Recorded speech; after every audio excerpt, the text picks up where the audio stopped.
नमस्कार। देखिए, इतिहास में ना कुछ किरदार बिल्कुल पहेली जैसे होते हैं। एक ही वक्त में हीरो भी और विलन भी, समझदार भी और मूर्ख भी। तो आज हम दिल्ली सल्तनत के एक ऐसे ही सुल्तान की कहानी में उतरेंगे जिनका नाम था मोहम्मद बिन तुगलक। मेरा साम्राज्य रोगग्रस्त हो गया है और ये किसी इलाज से ठीक नहीं होता। हकीम सरदर्द ठीक करता है तो बुखार हो जाता है और बुखार ठीक करता है तो कुछ और हो जाता है। ये शब्द खुद सुल्तान मोहम्मद बिन तुगलक के हैं और ये एक शासक की गहरी मायूसी और बेबसी को दिखाते हैं। तो सवाल यही उठता है कि आखिर ऐसा क्या हुआ, दिल्ली सल्तनत का सबसे बड़ा साम्राज्य बनाने वाला सुल्तान, जिसके राज में सल्तनत सबसे ज्यादा फैली, वो अपने ही शासन के आखिर में इतना लाचार क्यों महसूस करने लगा? चलिए इसी सवाल की तह तक चलते हैं।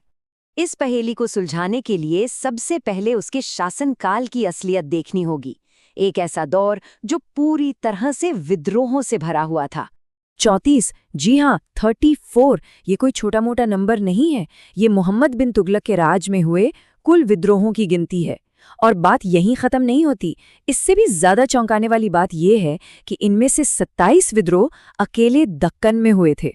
ऐसा लगता था मानो उसका साम्राज्य ताश के पत्तों की तरह बिखर रहा हो। विद्रोहों का जो सिलसिला 1326 में सागर से शुरू हुआ, वो रुका ही नहीं। 1334 आते आते मदुरई आज़ाद हो गया। 1336 में विशाल विजयनगर साम्राज्य की नींव रखी गई और फिर 1347 में बहमनी सल्तनत का उदय हुआ। एक के बाद एक सारे प्रांत उसके हाथ से फिसलते जा रहे थे। और शायद यही उसके शासन का सबसे बड़ा विरोधाभास है। एक तरफ तो उसी ने पूरे दक्षिण भारत को जीता और दूसरी तरफ उसी के राज में पूरा दक्षिण भारत आजाद भी हो गया।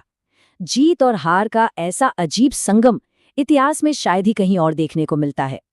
शायद इसीलिए जब 1351 में उसकी मौत हुई तो इतिहासकार बदायूनी ने ये तीखी बात लिखी।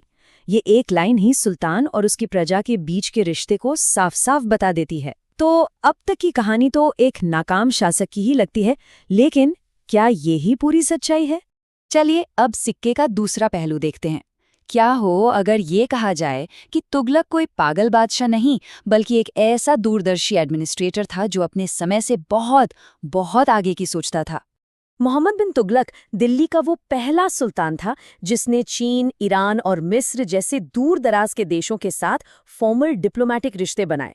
राजदूतों को भेजना, वहां से राजदूतों को बुलाना, उस जमाने के हिसाब से ये एक बहुत ही मॉडर्न फॉरेन पॉलिसी थी। उसका एडमिनिस्ट्रेशन भी कमाल का था।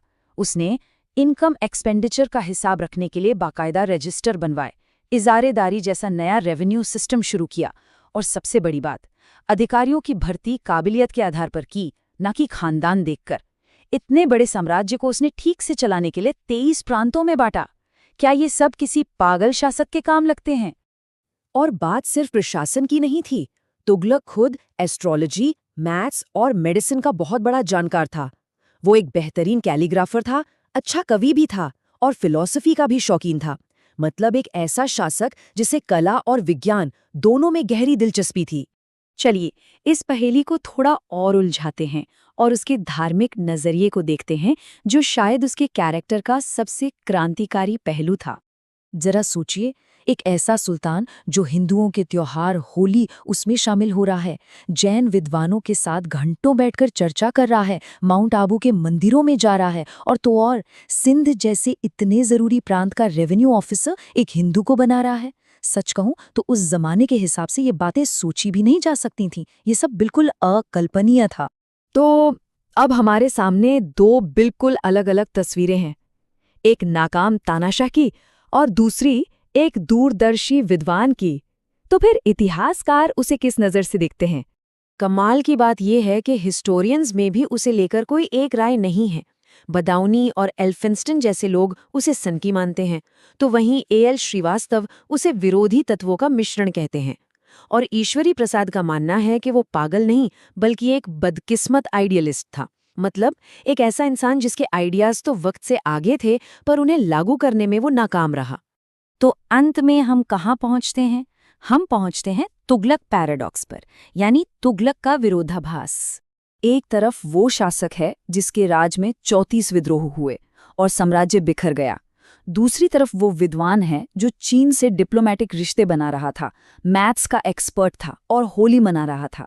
ये दो अलग-अलग इंसान नहीं हैं, बल्कि ये एक ही शख्स की दो तस्वीरें हैं, मोहम्मद बिन तुगलक। तो आखिर में ये सारी कहानी हमें एक बहुत बड़े सवाल के सामने लाकर खड़ा कर देती है। क्या किसी शासक को उसकी नाकामियों के लिए याद किया जाना चाहिए या फिर उसकी उन कोशिशों के लिए जो अपने वक्त से सदियां आगे की थीं? ये एक ऐसा सवाल है जिसका जवाब शायद इतिहास की किताबों में नहीं है, बल्कि इस बात में है कि हम उसे किस नज़रिए से देखते हैं।